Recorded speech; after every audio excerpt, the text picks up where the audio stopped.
Hi hello welcome to 24/7 news TV. నేను మీ Paritala Murthy. Australia versus India test match, 5వ test match అనేది చాలా రసవత్తరంగా మారింది. సో బుమ్రాకిను అండ్ ఇంకా బ్యాట్స్మెన్కి కొంచెం హాట్గా కూడా అయింది. అలాగే రోహిత్ శర్మ ఆప్టెడ్ అవుట్ అన్నారు, డ్రాప్ అయ్యాడు ఈ టెస్ట్ మ్యాచ్. ఇది ఏమైనా రిటైర్మెంట్కి సంకేతమా, అసలు ఏంటి అనేది ఈరోజు మనతో క్రికెట్ అనలిస్ట్ సందీప్ ఉన్నాడు. సో సందీప్ని పలకరించి తెలుసుకుందాం. Hi Sandeep. Hi sir. So Rohit శర్మని ఆప్టెడ్ అవుట్ అన్నారు, అసలు ఏంటి అంటే తప్పించారా తప్పుకున్నాడు? So bit of both discussion ఖచ్చితంగా జరిగింది. And Rohit Sharma basically last ఈ season bit of both sir, అది రెండు వైపులా జరిగింది. అతను వద్దనుకున్నాడు, టీం కూడా అతనితో మాట్లాడారు. ఈ టెస్ట్ మ్యాచ్ సీజన్ స్టార్ట్ అయిన తర్వాత, అంటే బంగ్లాదేశ్తో 2 టెస్ట్ మ్యాచ్లు, న్యూజిలాండ్తో 3 టెస్ట్ మ్యాచ్లు, ఫస్ట్ టెస్ట్ మ్యాచ్ ఇక్కడ ఆడలేదు కానీ తర్వాత 3 టెస్ట్ మ్యాచ్లు. ఈ 8 టెస్ట్ మ్యాచ్లో కూడా రోహిత్ శర్మ పెద్దగా సాధించిన స్కోర్ ఏమీ లేదు. ఒక 50 ఉంది, అంతకు మినహాయించి ఏమీ లేదు అతని దగ్గర. అండ్ స్కోర్లు కాదు ఇక్కడ మ్యాటర్. ఏంటంటే స్కోర్ల పరంగా మాట్లాడుకుంటే ఇది కరెక్టా కాదన్న విషయం పక్కన పెడితే కనుక తన ఆట తీరులో ఒక సిగ్నిఫికెంట్ డ్రాప్ అనేది కనిపించింది. అండ్ క్యాప్టెన్సీ బర్డెన్ అనేది చాలా గట్టిగా కనిపిస్తుంది.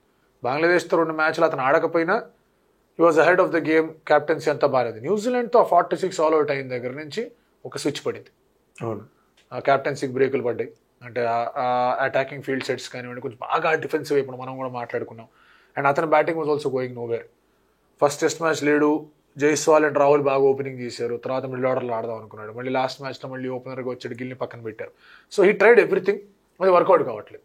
అండ్ ఇక్కడ ఏంటి అంటే కనుక స్మాల్ ప్రాసెసెస్ మీరు కరెక్ట్గా చేస్తూ రిజల్ట్స్ రావట్లేదు అంటే కనుక స్టిల్ కొంచెం మీరు 1 or 2 సిరీస్లు ఎక్స్ట్రా ఇచ్చినా కూడా ప్రాబ్లం లేదు. ఒక అన్రెక్టిఫైబుల్ కైండ్ ఆఫ్ ఎ సిచ్యువేషన్లోకి రోహిత్ శర్మ వెళ్ళాడు. లాస్ట్ మ్యాచ్లో సెకండ్ ఇన్నింగ్స్లో ఆడుతూ వచ్చిన ఎప్పుడైతే షార్ట్ ఆడడానికి వెళ్ళాడో అవుట్ అయ్యాడు. అవును. సో అతని షార్ట్ మేకింగ్ కానివ్వండి, షార్ట్స్ ఆడే విధానం కానివ్వండి, కాన్ఫిడెన్స్ ఇస్ డెఫినెట్లీ లో. అండ్ అతను వచ్చాడంటే కనుక అతనికన్నా బెటర్ యావరేజ్, అతనికన్నా కొంచెం బెటర్ పర్ఫార్మెన్స్ శుభ్మన్ గిల్ బయట ఉంటున్నాడు. సో అది కాదు అని చెప్పేసి ఒక డిస్కషన్ అనేది జరిగింది. అండ్ ఇక అందరూ నిర్ణయం తీసుకున్నారు. అంటే నాకు ఒక ప్రశ్న ఉంది. ఏంటంటే under Dhoni captaincy, under Kohli captaincy అప్పుడు కూడా రోహిత్ శర్మని ఒక వైట్ బాల్ ప్లేయర్గానే చూశారు టీంలో కూడా. టీం మేనేజ్మెంట్ కూడా ఎప్పుడు కూడా అతనికి ఎక్కువ టెస్ట్ మ్యాచ్లు ఆడే అవకాశం రాలా. యంగ్ ఉన్నప్పుడు కూడా మనకి చాలా 2019 నుంచి రెగ్యులర్ టెస్ట్ ప్లేయర్ అయ్యాడు. సో అదేమన్నా ఇంపాక్ట్ క్రియేట్ చేసింది. దాని తర్వాత చాలా బాగా ఆడాడు సార్ టెస్ట్ మ్యాచెస్. లాస్ట్ 5 yearsలో ఈ రఫ్ ప్యాచ్ తీసేస్తే కనుక అతనికి ఎక్కువ సెంచరీలు ఉన్నాయి. విరాట్కి, రిషబ్ పంత్కి వీళ్ళకి లేవని సెంచరీలు, అతనికి ఎక్కువ సెంచరీలు ఉన్నాయి. అండ్ 2019 సీజన్ చాలా బాగా ఆడాడు. 21 సీజన్ ఇంకా బాగా ఆడాడు. ఎందుకంటే ఫారెన్ సాయిల్ మీద, సౌత్ ఆఫ్రికా మీద పర్ఫామ్ చేయాల. అవును. తర్వాత న్యూజిలాండ్ లో ఆడలా, ఆస్ట్రేలియాలో అంతంత మాత్రమే. ఆస్ట్రేలియాలో పెద్ద నాక్స్ ఏం లేవు. ఇంగ్లాండ్ తో ఆడినప్పుడు 2021లో ఇంగ్లాండ్ బాగా ఆడాడు.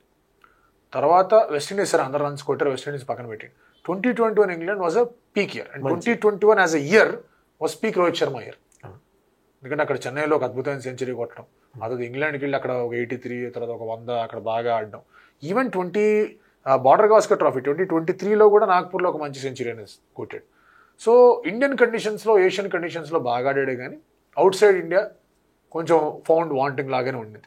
ఇదే అంటాను కదా, ఈసారి the drop in his form అనేది రన్స్ మాత్రమే కాదు, అతను ఆడే షాట్స్లో కానివ్వండి, అతను ఆడే విధానంలో కానివ్వండి చాలా డ్రాప్ కనిపించింది. అరే ఎప్పుడెప్పుడు అవుట్ అయిపోతాడరా అన్నట్టుగా తయారైంది. సో దానివల్ల అందరూ కలిసికట్టుగా కాల్ అనేది తీసుకునేట్టుగా సిచ్యువేషన్స్ మారి, అండ్ అంతకన్నా మనం చాలా రచ్చ తిరిగిపోయింది. ఏదో డ్రెస్సింగ్ రూమ్ లీకేజ్లు అన్నారు, తర్వాత ఇంకేదో మాట్లాడారు, చెత్త చేశారు. బట్ నా దృష్టిలో ఏంటంటే సార్, దిస్ ఈజ్ ఒక రకంగా చెప్పాలంటే it's a brave call and ఒక గేమ్ చేంజింగ్ కాల్. అంటే ఈ ఒక టెస్ట్ మ్యాచ్కి కాదు, ఇండియన్ క్రికెట్కి సంబంధించి నువ్వు స్టార్ అవ్వచ్చు, నువ్వు తోపవచ్చు, నువ్వు ఆడకపోతే నీకు అక్కడ అర్హత లేదు. సో రోహిత్ శర్మ కెప్టెన్, ఈ సంవత్సరం వరల్డ్ కప్ గెలిచాడు, గుర్తుపెట్టుకోవాలి. అది వైట్ బాల్ అన్నా కూడా వరల్డ్ కప్ విన్నింగ్ కెప్టెన్. అతను 11 ఏళ్ల తర్వాత ఇండియాకు ట్రోఫీ వచ్చింది.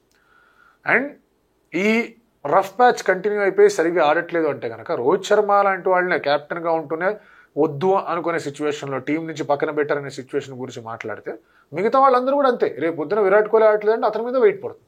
ఇప్పుడు నా ప్రశ్న అదే ఏంటంటే, వీళ్ళిద్దరికీ కూడా అంటే రోహిత్ అండ్ విరాట్ ఒకేసారి రిటైర్మెంట్ ప్రకటించే అవకాశం ఏమైనా ఉందంటే? అంటే సార్, మనం ఎన్ని అనుకున్నా కూడా కొన్ని ఫ్యాక్ట్స్ మాత్రం, కొన్ని హార్డ్ హిట్టింగ్ ఫ్యాక్ట్స్ మాట్లాడుకోవాలి.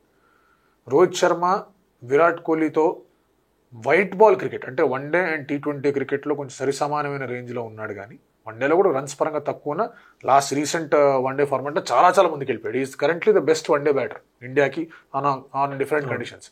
బట్ టెస్ట్ మ్యాచ్ విషయానికి వచ్చేస్తే కనుక చాలా చాలా వెనకాలే ఉన్నాడు. చాలా స్ట్రగుల్ అవుతున్నాడు కూడా. చాలా వెనకాల ఉన్నాడు. అంటే ఇప్పుడు కరెంట్లీ అని కాదు, కోహ్లీకి ఒక లెగసీ ఉంది టెస్ట్ మ్యాచ్కి సంబంధించి.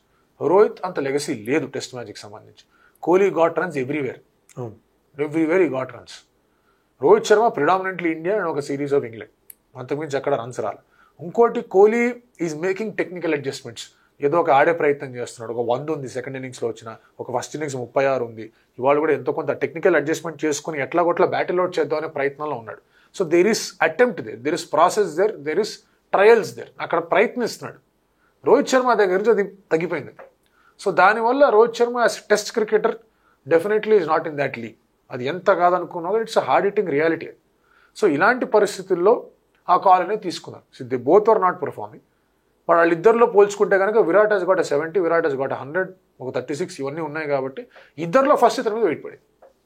ఇంకొక ప్రశ్న ఉంది ఏంటంటే, ఇప్పుడు ప్రజెంట్ ఒకవేళ ఈ మ్యాచ్ గెలిస్తే సో వరల్డ్ టెస్ట్ ఛాంపియన్షిప్కి ఏమన్నా టెక్నికల్ ఛాన్స్ ఉందా? మర్చిపోవడం మంచిది సార్, అవన్నీ మర్చిపోవడమే. వరల్డ్ టెస్ట్ ఛాంపియన్షిప్ మన చేతుల్లో లేదు.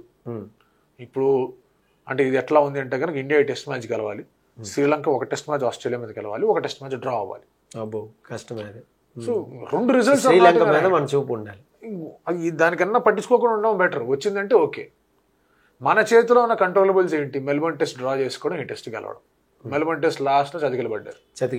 లాస్ట్ సెషన్ చతికిలు పడ్డారు. లాస్ట్ సెషన్ మరి దారుణం అది. సో ఇప్పుడు ఈ టెస్ట్ మ్యాచ్ కాపాడుకొని సరే ఫైన్, బార్డర్ గాస్కర్ ట్రోఫీ రిటైన్ చేసుకున్నాం, India is going through transition, let us see how things go. Sri Lanka బాగా ఏమైనా సపోర్ట్ చేసిందంటే వీళ్ళు వరల్డ్ టెస్ట్ ఛాంపియన్షిప్ ఫైనల్ ఆడతారు, లేదంటే నెక్స్ట్ సీజన్ మొదలవుతుంది. సో దాని గురించి ఆలోచించాల్సిన అవసరం ఇది. రైట్ నౌ 185 ఆల్ అవుట్ అయ్యారు ఇండియా ఈ టెస్ట్ మ్యాచ్లో. 9 for 1. బుమ్రా ఖవాజా వికెట్ తీసాడు. ఫైర్డ్ అప్గా ఉన్నాడు బుమ్రా, కుమ్మేద్దాం అనే పరిస్థితిలో ఉన్నాడు. రేపు కొంచెం పిచ్ బెటర్ అవ్వచ్చు అంటున్నారు, అట్ ద సేమ్ టైం గడ్డి బాగానే ఉందంటున్నారు. సో ముందు లీడ్ అనేది సంపాదించుకోవాలి, ఈ టెస్ట్ మ్యాచ్లో ముందుకు పోవాలి.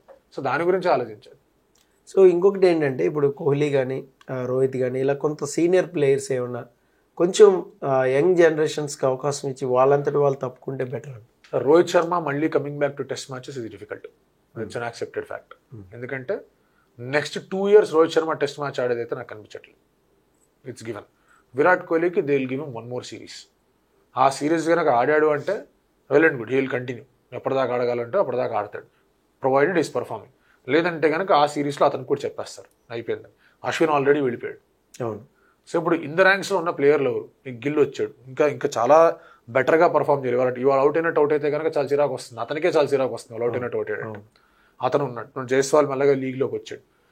దెర్ ఆర్ యంగ్స్టర్స్, నితీష్ లాంటి వాళ్ళు, దేవదత్ పడిక్కల్ లాంటి వాళ్ళు, ఈశ్వరన్ లాంటి వాళ్ళు, సర్ఫరాజ్ లాంటి వాళ్ళు, రుతురాజ్ గైక్వాడ్ లాంటి వాళ్ళు. సర్ఫరాజ్కి అంటే వచ్చింది, సర్ఫరాజ్కి ఎందుకు అంత అవకాశం అట్లా అంటే ఇండియన్ టెస్ట్ మ్యాచ్ ఒక టెస్ట్ మ్యాచ్లో ఒక 150 స్కోర్ చేసిండు. ఏది ఒక బ్యాటింగ్ ఆర్డర్ అంతా కొలాబ్స్ అవుతున్నప్పుడు నుంచున్న వ్యక్తిని ఎందుకు మనం స్ట్రాంగ్ ప్లేస్మెంట్ ఇవ్వలేకపోతున్నాం? 2 things. ఒకటి, టెస్ట్ మ్యాచెస్ ఆడుతున్నారంటే కనుక 2 విషయాలు చూస్తారు. ఫస్ట్, ఎట్లా అవుట్ అయ్యావు, ఎందుకలా అవుట్ అయ్యావు. అతను ఆడే షాట్లు, అతను అవుట్ అయ్యే విధానాలు చూస్తుంటే ప్రెషర్ తట్టుకోవడం అనేది కొంచెం కష్టంగా ఉంది అతను. Okay, that happens with everybody, అందరికీ అవుతుంది అది. సో అలాంటి పరిస్థితులు డైరెక్ట్గా ఆల్రెడీ స్ట్రగుల్ అవుతున్న బ్యాటింగ్లో సర్ఫరాజ్ని పెట్టడం కన్నా ఇండియాలో టెస్ట్ మ్యాచ్లు కొంచెం కొన్ని రోజుల తర్వాత ఉంది, అప్పుడు ఇన్వైట్ చేసి టెస్ట్ మ్యాచెస్లో సర్ఫరాజ్ లాంటి వాళ్ళకి, వీళ్ళు ధ్రువ్ జురేల్ లాంటి వాళ్ళకి, వీళ్ళందరికీ ట్రై చేస్తే బెటర్ అని చెప్పేసి టీమ్ మేనేజ్మెంట్ భావన కనిపిస్తుంది. But right now it is a transition phase. మీకు Ashwin is gone, Ashwin is not coming back, అయిపోయింది. ఇంకా ఇంటర్నేషనల్ క్రికెట్ మొత్తం retire. Rohit Sharma is done with test matches, one day ఆడతాడు. మరి ఎంతవరకు పుష్ చేస్తాడనేది చూడాలి. ఈ ఛాంపియన్స్ ట్రోఫీ తర్వాత క్యాప్టెన్సీ మార్పులు కూడా ఉండొచ్చు వన్డేలో. ఎందుకంటే మీరు వరల్డ్ కప్ దాకా కూడా ఎవరు లుకింగ్ అట్ స్టేబుల్ క్యాప్టెన్ ఒక 2 years దాకా. సో ఆ మార్పులు కనిపిస్తాయి. అండ్ విరాట్ కోహ్లీ అగిన ఇందాక అన్నట్టుగానే దర్ ఇస్ 1 more series. అది కూడా ఇంగ్లాండ్లో ఉంది. It's a tough series. దానికన్నా ముందు ఇక్కడ సరిగ్గా ఆడాలి. సిడ్నీ సెకండ్ ఇన్నింగ్స్లో విరాట్ కోహ్లీ కొంచెం ప్రయత్నం చేసి ఆడుతున్నాడు అంటే కనుక fine, okay, it's good sign. లేదంటే కనుక is also struggle. It's an accepted fact. ఒకే పద్ధతిలో అవుట్ అవుతున్నాడు, ఒకే పద్ధతిలో. అవును. సో అక్కడ ఇబ్బంది ఉంది. But as I have said, Virat for what all he has done to test cricket, కొంచెం ఎక్స్ట్రా బ్యాకింగ్ కానివ్వండి, సపోర్ట్ కానివ్వండి, లేకపోతే ఎక్స్టెండెడ్ రోప్ అంటారు కదా, అది ఇవ్వడంలో ఎటువంటి తప్పు లేదు నా దృష్టిలో.